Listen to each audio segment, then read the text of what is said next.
ಈ ಬಗ್ಗೆ ಇನ್ನಷ್ಟು ಮಾಹಿತಿಯನ್ನು ನೀಡೋದಕ್ಕೆ ನಮ್ಮ ಪ್ರತಿನಿಧಿ ಬಸವರಾಜ್ ಈಗ ನೇರ ಸಂಪರ್ಕದಲ್ಲಿ ಜಾಯ್ನ್ ಆಗಿದ್ದಾರೆ. Basavaraj, good morning. ಬಹುಶಃ ರಾಹುಲ್ ಗಾಂಧಿ ಅವರಿಗೆ ರೆಸ್ಟ್ ಮಾಡೋಕ್ಕೂ ಬಿಡ್ಲಿಲ್ವಾ ಅಂತ ನಮ್ಮ ರಾಜ್ಯ ಕಾಂಗ್ರೆಸ್ ನಾಯಕರು?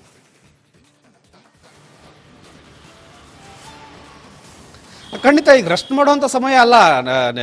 ಪ್ರಮುಖವಾಗಿ ಬಿಹಾರ್ ಚುನಾವಣೆ ಸೋತ ಬಳಿಕ ಪಕ್ಷ ಸಂಘಟನೆ ಮಾಡಬೇಕಾಗಿರ್ತಕ್ಕಂಥದ್ದು ಆದ್ಯ ಕರ್ತವ್ಯವಾಗಿರ್ತಕ್ಕಂಥದ್ದು ಶ್ರೀಪಾದ್. ಹೀಗಾಗಿ ಎಲ್ಲೋ ಸೋಲಿನ ಹೊಣೆಯನ್ನ ಎಲ್ಲರೂ ಕೂಡ ರಾಹುಲ್ ಗಾಂಧಿ ಮೇಲೆ ಹೇರ್ತಕ್ಕಂಥದ್ದು. ಯಾಕಂದ್ರೆ ಒಂದು ನಾಯಕತ್ವ ವಿಚಾರವಾಗಿ ಗಟ್ಟಿಯಾಗಿ ಒಂದಷ್ಟು ಧ್ವನಿಗಳನ್ನ ಎತ್ತಾ ಇಲ್ಲ, ಒಂದು ಹೋರಾಟಗಳನ್ನ ತಾರ್ಕಿಕ ಅಂತ್ಯಕ್ಕೆ ತೆಗೆದುಕೊಂಡು ಹೋಗ್ತಾ ಇಲ್ಲ ಅನ್ನುವಂಥದ್ದು ಅವ್ರ ಮೇಲೆ ಇರ್ತಕ್ಕಂಥ ಆರೋಪ. ಹಾಗಾಗಿ ಅಧಿಕಾರ ಇರ್ತಕ್ಕಂಥ ರಾಜ್ಯದಲ್ಲಾದ್ರೂ ಕೂಡ ಅವರು ಸರಿಯಾಗಿ ಸಂಘಟನೆಯನ್ನು ಉಳಿಸ್ಕೊಳ್ಬೇಕಾದಂತ ಅನಿವಾರ್ಯತೆ ಇದೆ.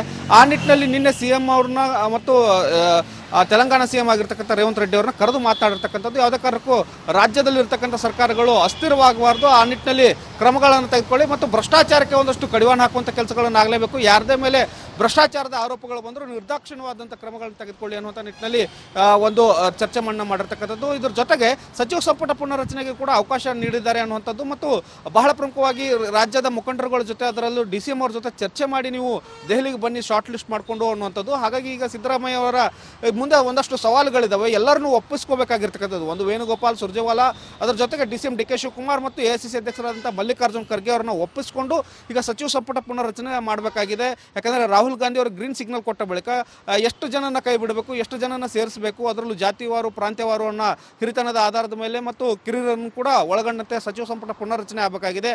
ಈಗಾಗಲೇ ಡಿಸೆಂಬರ್ 8ಕ್ಕೆ ಬೆಳಗಾವಿ ಅಧಿವೇಶನ ಆರಂಭ ಆಗುತ್ತೆ. ಆ ಅಧಿವೇಶನದ ಒಳಗಂತೂ ಮಾಡೋಕೆ ಈಗ ಸದ್ಯಕ್ಕೆ ಆಗೋದು ಕಷ್ಟ ಆಗುತ್ತೆ. ಯಾಕಂದ್ರೆ ಎಲ್ಲರನ್ನೂ ಒಪ್ಪಿಸಿ ಒಂದು ಶಾರ್ಟ್ ಲಿಸ್ಟ್ ಮಾಡೋದು ಅಷ್ಟು ಸುಲಭ ಆಗಲ್ಲ. ಅದರಲ್ಲೂ DCM DK ಶಿವಕುಮಾರ್ ಅವರು ಒಪ್ತಾರ ಅನ್ನುವಂಥದ್ದು ಬಹಳ ಪ್ರಮುಖವಾಗಿರ್ತಕ್ಕಂಥದ್ದು. ಅವರು ನಾಯಕತ್ವಕ್ಕೆ ಬೇಡಿಕೆಯನ್ನು ಇಟ್ಕೊಂಡು ಕೂತಿರ್ತಕ್ಕಂಥದ್ದು ಮತ್ತು ಹೈಕಮಾಂಡ್ ನಾಯಕರನ್ನು ಕೂಡ ಭೇಟಿ ಮಾಡೋಕ್ಕೆ ಪ್ರಯತ್ನವನ್ನು ಮಾಡ್ತಾನೆ ಇದ್ದಾರೆ. ಇಲ್ಲಿವರೆಗೂ ಕೂಡ ಭೇಟಿಗೆ ಅವಕಾಶ ಸಿಕ್ಕಿಲ್ಲ ಅನ್ನುವಂಥ ಮಾಹಿತಿಗಳಿದ್ದಾವೆ. ಹೀಗಾಗಿ ಅವರು ಕೂಡ ಒಂದಷ್ಟು ಅಸಮಾಧಾನ ಇದ್ದಾರೆ. ಅವರನ್ನು ಮನವೊಲಿಸಿಕೊಳ್ಳುವಲ್ಲಿ CM ಸಿದ್ದರಾಮಯ್ಯ ಅವರು ಯಶಸ್ವಿ ಆಗ್ತಾರೆ ಅನ್ನುವಂಥದ್ದು ಅವರ ಮುಂದೆ ಇರ್ತಕ್ಕಂಥ ದೊಡ್ಡ ಸವಾಲಿಗಿರ್ತಕ್ಕಂಥದ್ದು. ಅದನ್ನ ಎಲ್ಲವನ್ನು ಹೊರತುಪಡಿಸಿ ಸಚಿವ ಸಂಪುಟ ಪುನರ್ರಚನೆ ಡಿಸೆಂಬರ್ ಅಂತ್ಯಕ್ಕೆ ಅಥವಾ ಜನವರಿ ಮೊದಲ ವಾರದಲ್ಲಿ ಆಗಬಹುದು ಅನ್ನುವಂಥ ಈಗ ಮಾಹಿತಿಗಳು ಲಭ್ಯ ಆಗ್ತಾ ಇದ್ದಾವೆ CM ವಲಯದಿಂದಲೇ. ಆದ್ರಿಂದ ಒಟ್ಟಾರೆಯಾಗಿ ರಾಜ್ಯ ರಾಜಕೀಯದ ಬಗ್ಗೆ ಕಾಂಗ್ರೆಸ್ ಹೈಕಮಾಂಡ್ ಗಮನ ಹರಿಸುತ್ತೆ ಅನ್ನುವಂಥದ್ದು ಏನಿತ್ತು ಬಿಹಾರ್ ಚುನಾವಣೆ ಬಳಿಕ, ಈಗ ಗಮನ ಹರಿಸಿರ್ತಕ್ಕಂಥದ್ದು ಒಂದಷ್ಟು ಹಿನ್ನಡೆಯ ಬಳಿಕವೂ ಕೂಡ ರಾಜ್ಯದಲ್ಲಿ ಕಾಂಗ್ರೆಸ್ ಸದೃಢವಾಗಿರಬೇಕು ಅನ್ನುವಂಥ ನಿಟ್ಟಿನಲ್ಲಿ ಕಾಂಗ್ರೆಸ್ ಹೈಕಮಾಂಡ್ ಕೂಡ ಒಂದಷ್ಟು ಸೂಚನೆಗಳನ್ನು ಕೊಟ್ಟಿದೆ. ಇದರ ಅನ್ವಯ ಮುಂದಿನ ದಿನಗಳಲ್ಲಿ CM ಪಕ್ಷ ಸಂಘಟನೆ ಜೊತೆಗೆ ಸರ್ಕಾರವನ್ನ ಸುಲಭವಾಗಿ ಮತ್ತು ಭ್ರಷ್ಟಾಚಾರ ರಹಿತವಾಗಿ ನಡೆಸ್ಕೊಂಡು ಹೋಗ್ತಾ ಇರ್ತಕ್ಕಂಥದ್ದು ಮತ್ತು ಮುಂದೆ ಬಜೆಟ್ ಬರ್ತಕ್ಕಂಥದ್ದು, ಅಲ್ಲಿ ಒಂದು ಒಳ್ಳೆ ಬಜೆಟ್ ಘೋಷಣೆ ಮಾಡಿ ಸರ್ಕಾರ ಗಟ್ಟಿಯಾಗಿದೆ ಅನ್ನೋ ಒಂದು ಸಂದೇಶ ಈಗ ಸಾರಬೇಕಾಗಿರ್ತಕ್ಕಂಥದ್ದು. ಶ್ರೀಪಾದ್. ಓಕೆ ಬಸವರಾಜ್, ಒಂದೇ ನಿಮಿಷ ಸಂಪರ್ಕದಲ್ಲಿ ಮತ್ತೊಂದು ಬ್ರೇಕಿಂಗ್ ಅಪ್ಡೇಟ್ ಬರ್ತಾ ಇದೆ.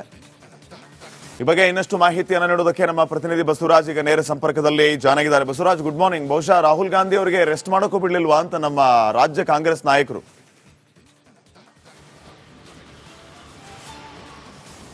ಖಂಡಿತ ಈಗ ರೆಸ್ಟ್ ಮಾಡುವಂತ ಸಮಯ ಅಲ್ಲ.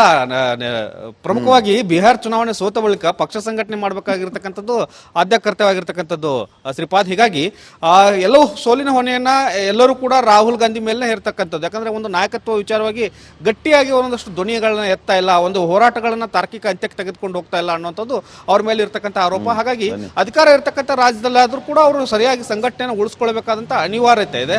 ಆ ನಿಟ್ಟಿನಲ್ಲಿ ನಿನ್ನೆ CM ಅವ್ರನ್ನ ಮತ್ತು ತೆಲಂಗಾಣ ಸಿಎಂ ಆಗಿರ್ತಕ್ಕಂಥ ರೇವಂತ್ ರೆಡ್ಡಿ ಅವ್ರನ್ನ ಕರೆದು ಮಾತಾಡಿರ್ತಕ್ಕಂಥದ್ದು. ಯಾವುದೇ ಕಾರಣಕ್ಕೂ ರಾಜ್ಯದಲ್ಲಿ ಇರ್ತಕ್ಕಂಥ ಸರ್ಕಾರಗಳು ಅಸ್ಥಿರವಾಗಬಾರ್ದು, ಆ ನಿಟ್ಟಿನಲ್ಲಿ ಕ್ರಮಗಳನ್ನು ತೆಗೆದುಕೊಳ್ಳಿ ಮತ್ತು ಭ್ರಷ್ಟಾಚಾರಕ್ಕೆ ಒಂದಷ್ಟು ಕಡಿವಾಣ ಹಾಕುವಂಥ ಕೆಲಸಗಳನ್ನು ಆಗಲೇಬೇಕು. ಯಾರದೇ ಮೇಲೆ ಭ್ರಷ್ಟಾಚಾರದ ಆರೋಪಗಳು ಬಂದರೂ ನಿರ್ದಾಕ್ಷಿಣ್ಯವಾದಂಥ ಕ್ರಮಗಳನ್ನು ತೆಗೆದುಕೊಳ್ಳಿ ಅನ್ನುವಂಥ ನಿಟ್ಟಿನಲ್ಲಿ ಒಂದು ಚರ್ಚೆ ಮಾಡಿರ್ತಕ್ಕಂಥದ್ದು. ಇದ್ರ ಜೊತೆಗೆ ಸಚಿವ ಸಂಪುಟ ಪುನರ್ರಚನೆಗೆ ಕೂಡ ಅವಕಾಶ ನೀಡಿದ್ದಾರೆ ಅನ್ನುವಂಥದ್ದು ಮತ್ತು ಬಹಳ ಪ್ರಮುಖವಾಗಿ ರಾಜ್ಯದ ಮುಖಂಡರುಗಳ ಜೊತೆ, ಅದರಲ್ಲೂ DCM ಅವ್ರ ಜೊತೆ ಚರ್ಚೆ ಮಾಡಿ ನೀವು ದೆಹಲಿಗೆ ಬನ್ನಿ ಶಾರ್ಟ್ ಲಿಸ್ಟ್ ಮಾಡಿಕೊಂಡು ಅನ್ನುವಂಥದ್ದು. ಹಾಗಾಗಿ ಈಗ ಸಿದ್ದರಾಮಯ್ಯ ಅವರ ಮುಂದೆ ಒಂದಷ್ಟು ಸವಾಲುಗಳಿದ್ದಾವೆ, ಎಲ್ಲರನ್ನೂ ಒಪ್ಪಿಸ್ಕೋಬೇಕಾಗಿರ್ತಕ್ಕಂಥದ್ದು. ಒಂದು ವೇಣುಗೋಪಾಲ್, ಸುರ್ಜೇವಾಲಾ, ಅದರ ಜೊತೆಗೆ DCM DK ಶಿವಕುಮಾರ್ ಮತ್ತು AICC ಅಧ್ಯಕ್ಷರಾದಂಥ ಮಲ್ಲಿಕಾರ್ಜುನ್ ಖರ್ಗೆ ಅವರನ್ನ ಒಪ್ಪಿಸಿಕೊಂಡು ಈಗ ಸಚಿವ ಸಂಪುಟ ಪುನರ್ರಚನೆ ಮಾಡಬೇಕಾಗಿದೆ. ಯಾಕಂದರೆ ರಾಹುಲ್ ಗಾಂಧಿ ಅವರು ಗ್ರೀನ್ ಸಿಗ್ನಲ್ ಕೊಟ್ಟ ಬಳಿಕ ಎಷ್ಟು ಜನನ ಕೈ ಬಿಡಬೇಕು, ಎಷ್ಟು ಜನನ ಸೇರಿಸಬೇಕು, ಅದರಲ್ಲೂ ಜಾತಿವಾರು ಪ್ರಾಂತ್ಯವಾರು ಅನ್ನೋ ಹಿರಿತನದ ಆಧಾರದ ಮೇಲೆ ಮತ್ತು ಕಿರಿಯರನ್ನು ಕೂಡ ಒಳಗೊಂಡಂತೆ ಸಚಿವ ಸಂಪುಟ ಪುನರ್ರಚನೆ ಆಗಬೇಕಾಗಿದೆ. ಈಗಾಗಲೇ ಡಿಸೆಂಬರ್ 8ಕ್ಕೆ ಬೆಳಗಾವಿ ಅಧಿವೇಶನ ಆರಂಭ ಆಗುತ್ತೆ. ಆ ಅಧಿವೇಶನದ ಒಳಗಂತೂ ಮಾಡೋಕೆ ಈಗ ಸದ್ಯಕ್ಕೆ ಆಗೋದು ಕಷ್ಟ ಆಗುತ್ತೆ. ಯಾಕಂದ್ರೆ ಎಲ್ಲರನ್ನೂ ಒಪ್ಪಿಸಿ ಒಂದು ಶಾರ್ಟ್ ಲಿಸ್ಟ್ ಮಾಡೋದು ಅಷ್ಟು ಸುಲಭ ಆಗಲ್ಲ. ಅದರಲ್ಲೂ DCM DK ಶಿವಕುಮಾರ್ ಅವರು ಒಪ್ತಾರ ಅನ್ನುವಂಥದ್ದು ಬಹಳ ಪ್ರಮುಖವಾಗಿರ್ತಕ್ಕಂಥದ್ದು. ಅವರು ನಾಯಕತ್ವಕ್ಕೆ ಬೇಡಿಕೆಯನ್ನು ಇಟ್ಕೊಂಡು ಕೂತಿರ್ತಕ್ಕಂಥದ್ದು ಮತ್ತು ಹೈಕಮಾಂಡ್ ನಾಯಕರನ್ನು ಕೂಡ ಭೇಟಿ ಮಾಡೋಕ್ಕೆ ಪ್ರಯತ್ನವನ್ನು ಮಾಡ್ತಾನೆ ಇದ್ದಾರೆ. ಇಲ್ಲಿವರೆಗೂ ಕೂಡ ಭೇಟಿಗೆ ಅವಕಾಶ ಸಿಕ್ಕಿಲ್ಲ ಅನ್ನುವಂಥ ಮಾಹಿತಿಗಳಿದ್ದಾವೆ. ಹೀಗಾಗಿ ಅವರು ಕೂಡ ಒಂದಷ್ಟು ಅಸಮಾಧಾನ ಇದ್ದಾರೆ. ಅವರನ್ನು ಮನವೊಲಿಸಿಕೊಳ್ಳುವಲ್ಲಿ ಸಿಎಂ ಸಿದ್ದರಾಮಯ್ಯ ಅವರು ಯಶಸ್ವಿ ಆಗ್ತಾರೆ ಅನ್ನುವಂಥದ್ದು ಅವರ ಮುಂದೆ ಇರತಕ್ಕಂಥ ದೊಡ್ಡ ಸವಾಲಿಗಿರ್ತಕ್ಕಂಥದ್ದು. ಅದನ್ನ ಎಲ್ಲವನ್ನು ಹೊರತುಪಡಿಸಿ ಸಚಿವ ಸಂಪುಟ ಪುನರ್ರಚನೆ ಡಿಸೆಂಬರ್ ಅಂತ್ಯಕ್ಕೆ ಅಥವಾ ಜನವರಿ ಮೊದಲ ವಾರದಲ್ಲಿ ಆಗಬಹುದು ಅನ್ನುವಂಥ ಈಗ ಮಾಹಿತಿಗಳು ಲಭ್ಯ ಆಗ್ತಾ ಇದ್ದಾವೆ ಸಿಎಂ ವಲಯದಿಂದಲೇ. ಆದ್ರಿಂದ ಒಟ್ಟಾರೆಯಾಗಿ ರಾಜ್ಯ ರಾಜಕೀಯದ ಬಗ್ಗೆ ಕಾಂಗ್ರೆಸ್ ಹೈಕಮಾಂಡ್ ಗಮನ ಹರಿಸುತ್ತೆ ಅನ್ನುವಂಥದ್ದು ಏನಿತ್ತು ಬಿಹಾರ ಚುನಾವಣೆ ಬಳಿಕ ಈಗ ಗಮನ ಹರಿಸಿರ್ತಕ್ಕಂಥದ್ದು. ಒಂದಷ್ಟು ಹಿನ್ನಡೆಯ ಬಳಿಕವೂ ಕೂಡ ರಾಜ್ಯದಲ್ಲಿ ಕಾಂಗ್ರೆಸ್ ಸದೃಢವಾಗಿರಬೇಕು ಅನ್ನುವಂಥ ನಿಟ್ಟಿನಲ್ಲಿ ಕಾಂಗ್ರೆಸ್ ಹೈಕಮಾಂಡ್ ಕೂಡ ಒಂದಷ್ಟು ಸೂಚನೆಗಳನ್ನು ಕೊಟ್ಟಿದೆ. ಇದರ ಅನ್ವಯ ಮುಂದಿನ ದಿನಗಳಲ್ಲಿ ಸಿಎಂ ಪಕ್ಷ ಸಂಘಟನೆ ಜೊತೆಗೆ ಸರ್ಕಾರವನ್ನ ಸುಲಭವಾಗಿ ಮತ್ತು ಭ್ರಷ್ಟಾಚಾರ ರಹಿತವಾಗಿ ನಡೆಸ್ಕೊಂಡು ಹೋಗ್ತಾ ಇರ್ತಕ್ಕಂಥದ್ದು ಮತ್ತು ಮುಂದೆ ಬಜೆಟ್ ಬರ್ತಕ್ಕಂಥದ್ದು ಅಲ್ಲಿ ಒಂದು ಒಳ್ಳೆ ಬಜೆಟ್ ಘೋಷಣೆ ಮಾಡಿ ಸರ್ಕಾರ ಗಟ್ಟಿಯಾಗಿದೆ ಅನ್ನುವಂಥ ಒಂದು ಸಂದೇಶ ಈಗ ಸಾರಬೇಕಾಗಿರ್ತಕ್ಕಂಥದ್ದು. ಶ್ರೀಪಾದ್. ಓಕೆ ಬಸವರಾಜ್, ಒಂದೇ ನಿಮಿಷ ಸಂಪರ್ಕದಲ್ಲಿ ಮತ್ತೊಂದು ಬ್ರೇಕಿಂಗ್ ಅಪ್ಡೇಟ್ ಬರ್ತಾ ಇದೆ. ಈ ಬಗ್ಗೆ ಇನ್ನಷ್ಟು ಮಾಹಿತಿಯನ್ನು ನೀಡೋದಕ್ಕೆ ನಮ್ಮ ಪ್ರತಿನಿಧಿ ಬಸವರಾಜ್ ಈಗ ನೇರ ಸಂಪರ್ಕದಲ್ಲಿ ಜಾಯ್ನ್ ಆಗಿದ್ದಾರೆ. Basavaraj, good morning. ಬಹುಶಃ ರಾಹುಲ್ ಗಾಂಧಿ ಅವರಿಗೆ ರೆಸ್ಟ್ ಮಾಡೋಕ್ಕೂ ಬಿಡ್ಲಿಲ್ವಾ ಅಂತ ನಮ್ಮ ರಾಜ್ಯ ಕಾಂಗ್ರೆಸ್ ನಾಯಕರು?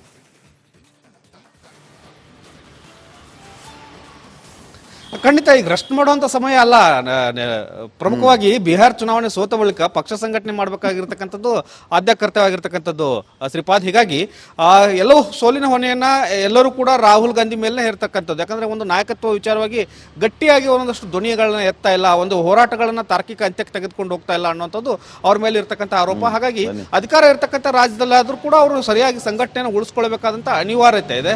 ಆ ನಿಟ್ಟಿನಲ್ಲಿ ನಿನ್ನೆ ಸಿಎಂ ಅವ್ರನ್ನ ಮತ್ತು ತೆಲಂಗಾಣ ಸಿಎಂ ಆಗಿರ್ತಕ್ಕಂಥ ರೇವಂತ್ ರೆಡ್ಡಿ ಅವ್ರನ್ನ ಕರೆದು ಮಾತಾಡಿರ್ತಕ್ಕಂಥದ್ದು. ಯಾವುದೇ ಕಾರಣಕ್ಕೂ ರಾಜ್ಯದಲ್ಲಿ ಇರ್ತಕ್ಕಂಥ ಸರ್ಕಾರಗಳು ಅಸ್ಥಿರವಾಗಬಾರ್ದು, ಆ ನಿಟ್ಟಿನಲ್ಲಿ ಕ್ರಮಗಳನ್ನು ತೆಗೆದುಕೊಳ್ಳಿ ಮತ್ತು ಭ್ರಷ್ಟಾಚಾರಕ್ಕೆ ಒಂದಷ್ಟು ಕಡಿವಾಣ ಹಾಕುವಂಥ ಕೆಲಸಗಳನ್ನು ಆಗಲೇಬೇಕು. ಯಾರದೇ ಮೇಲೆ ಭ್ರಷ್ಟಾಚಾರದ ಆರೋಪಗಳು ಬಂದರೂ ನಿರ್ದಾಕ್ಷಿಣ್ಯವಾದಂಥ ಕ್ರಮಗಳನ್ನು ತೆಗೆದುಕೊಳ್ಳಿ ಅನ್ನುವಂಥ ನಿಟ್ಟಿನಲ್ಲಿ ಒಂದು ಚರ್ಚೆ ಮಾಡಿರ್ತಕ್ಕಂಥದ್ದು. ಇದ್ರ ಜೊತೆಗೆ ಸಚಿವ ಸಂಪುಟ ಪುನರ್ರಚನೆಗೆ ಕೂಡ ಅವಕಾಶ ನೀಡಿದ್ದಾರೆ ಅನ್ನುವಂಥದ್ದು ಮತ್ತು ಬಹಳ ಪ್ರಮುಖವಾಗಿ ರಾಜ್ಯದ ಮುಖಂಡರುಗಳ ಜೊತೆ ಅದರಲ್ಲೂ DCM ಅವ್ರ ಜೊತೆ ಚರ್ಚೆ ಮಾಡಿ ನೀವು ದೆಹಲಿಗೆ ಬನ್ನಿ ಶಾರ್ಟ್ ಲಿಸ್ಟ್ ಮಾಡಿಕೊಂಡು ಅನ್ನುವಂಥದ್ದು. ಹಾಗಾಗಿ ಈಗ ಸಿದ್ದರಾಮಯ್ಯ ಅವರ ಮುಂದೆ ಒಂದಷ್ಟು ಸವಾಲುಗಳಿದಾವೆ, ಎಲ್ಲರನ್ನೂ ಒಪ್ಪಿಸ್ಕೋಬೇಕಾಗಿರ್ತಕ್ಕಂಥದ್ದು. ಒಂದು ವೇಣುಗೋಪಾಲ್ ಸುರ್ಜೇವಾಲಾ, ಅದರ ಜೊತೆಗೆ DCM DK ಶಿವಕುಮಾರ್ ಮತ್ತು AICC ಅಧ್ಯಕ್ಷರಾದಂಥ ಮಲ್ಲಿಕಾರ್ಜುನ್ ಖರ್ಗೆ ಅವರನ್ನ ಒಪ್ಪಿಸಿಕೊಂಡು ಈಗ ಸಚಿವ ಸಂಪುಟ ಪುನರ್ರಚನೆ ಮಾಡಬೇಕಾಗಿದೆ. ಯಾಕಂದರೆ ರಾಹುಲ್ ಗಾಂಧಿ ಅವರು ಗ್ರೀನ್ ಸಿಗ್ನಲ್ ಕೊಟ್ಟ ಬಳಿಕ ಎಷ್ಟು ಜನನ ಕೈ ಬಿಡಬೇಕು, ಎಷ್ಟು ಜನನ ಸೇರಿಸಬೇಕು, ಅದರಲ್ಲೂ ಜಾತಿವಾರು ಪ್ರಾಂತ್ಯವಾರು ಅನ್ನೋ ಹಿರಿತನದ ಆಧಾರದ ಮೇಲೆ ಮತ್ತು ಕಿರಿಯರನ್ನು ಕೂಡ ಒಳಗೊಂಡಂತೆ ಸಚಿವ ಸಂಪುಟ ಪುನರ್ರಚನೆ ಆಗಬೇಕಾಗಿದೆ. ಈಗಾಗಲೇ ಡಿಸೆಂಬರ್ 8ಕ್ಕೆ ಬೆಳಗಾವಿ ಅಧಿವೇಶನ ಆರಂಭ ಆಗುತ್ತೆ. ಆ ಅಧಿವೇಶನದ ಒಳಗಂತೂ ಮಾಡೋಕೆ ಈಗ ಸದ್ಯಕ್ಕೆ ಆಗೋದು ಕಷ್ಟ ಆಗುತ್ತೆ. ಯಾಕಂದ್ರೆ ಎಲ್ಲರನ್ನೂ ಒಪ್ಪಿಸಿ ಒಂದು ಶಾರ್ಟ್ ಲಿಸ್ಟ್ ಮಾಡೋದು ಅಷ್ಟು ಸುಲಭ ಆಗಲ್ಲ. ಅದರಲ್ಲೂ DCM DK ಶಿವಕುಮಾರ್ ಅವರು ಒಪ್ತಾರ ಅನ್ನುವಂಥದ್ದು ಬಹಳ ಪ್ರಮುಖವಾಗಿರ್ತಕ್ಕಂಥದ್ದು. ಅವರು ನಾಯಕತ್ವಕ್ಕೆ ಬೇಡಿಕೆಯನ್ನು ಇಟ್ಕೊಂಡು ಕೂತಿರ್ತಕ್ಕಂಥದ್ದು ಮತ್ತು ಹೈಕಮಾಂಡ್ ನಾಯಕರನ್ನು ಕೂಡ ಭೇಟಿ ಮಾಡೋಕ್ಕೆ ಪ್ರಯತ್ನವನ್ನು ಮಾಡ್ತಾನೆ ಇದ್ದಾರೆ. ಇಲ್ಲಿವರೆಗೂ ಕೂಡ ಭೇಟಿಗೆ ಅವಕಾಶ ಸಿಕ್ಕಿಲ್ಲ ಅನ್ನುವಂಥ ಮಾಹಿತಿಗಳಿದ್ದಾವೆ. ಹೀಗಾಗಿ ಅವರು ಕೂಡ ಒಂದಷ್ಟು ಅಸಮಾಧಾನ ಇದ್ದಾರೆ. ಅವರನ್ನು ಮನವೊಲಿಸಿಕೊಳ್ಳುವಲ್ಲಿ ಸಿಎಂ ಸಿದ್ದರಾಮಯ್ಯ ಅವರು ಯಶಸ್ವಿ ಆಗ್ತಾರೆ ಅನ್ನುವಂಥದ್ದು ಅವರ ಮುಂದೆ ಇರತಕ್ಕಂಥ ದೊಡ್ಡ ಸವಾಲಿಗಿರ್ತಕ್ಕಂಥದ್ದು. ಅದನ್ನ ಎಲ್ಲವನ್ನು ಹೊರತುಪಡಿಸಿ ಸಚಿವ ಸಂಪುಟ ಪುನರ್ರಚನೆ ಡಿಸೆಂಬರ್ ಅಂತ್ಯಕ್ಕೆ ಅಥವಾ ಜನವರಿ ಮೊದಲ ವಾರದಲ್ಲಿ ಆಗಬಹುದು ಅನ್ನುವಂಥ ಈಗ ಮಾಹಿತಿಗಳು ಲಭ್ಯ ಆಗ್ತಾ ಇದ್ದಾವೆ ಸಿಎಂ ವಲಯದಿಂದಲೇ. ಆದ್ರಿಂದ ಒಟ್ಟಾರೆಯಾಗಿ ರಾಜ್ಯ ರಾಜಕೀಯದ ಬಗ್ಗೆ ಕಾಂಗ್ರೆಸ್ ಹೈಕಮಾಂಡ್ ಗಮನ ಹರಿಸುತ್ತೆ ಅನ್ನುವಂಥದ್ದು ಏನಿತ್ತು ಬಿಹಾರ್ ಚುನಾವಣೆ ಬಳಿಕ